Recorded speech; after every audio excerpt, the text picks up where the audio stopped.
على ضفاف هذه البحيرة الجميلة، حيث تداعب أشعة الأصيل الموجات الخفيفة لبحيرة خامبور، تبرز معالم مدينة تكسلا. إنها ليست مجرد بيوت قليلة مترامية بين هذه الجبال على مقربة من إسلام آباد، إنها حكاية 2500 عام، حيث كانت هذه المنطقة عاصمة للإسكندر الأكبر في مشرق الأرض وبلاد الهند.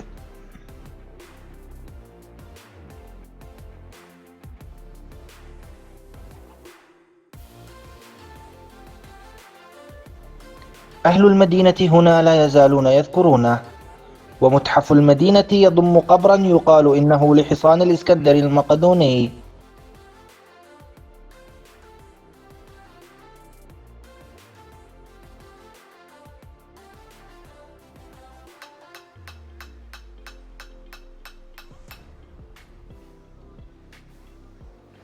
تحتضن تكسلا اليوم أكبر مصانع عسكرية للدبابات في البلاد، لكنها لا تزال مركزا للنحت الحجري ليس في محيطها فحسب، بل في المنطقة كلها.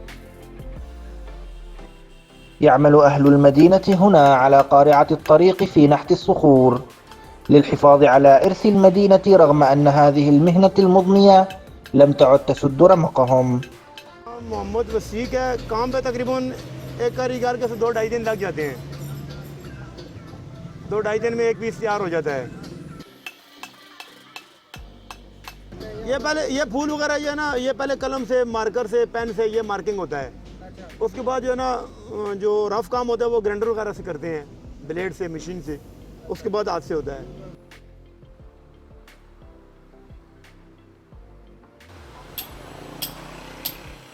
पत्थर जो है ये तकरीबन 300 रुपये का पत्थर आता है, तकरीबन 1000-1500 रुपये के ऊपर काम का बन जाता है। तकरीबन 2500 बन जाता है।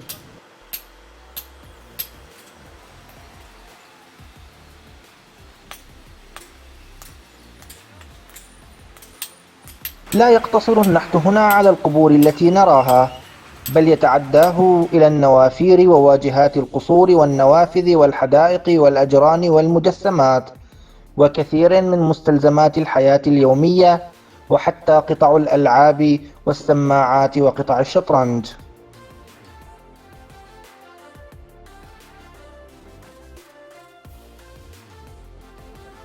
तकरीबन 1999 से 20 साल हो गए, 20 ईयर्स।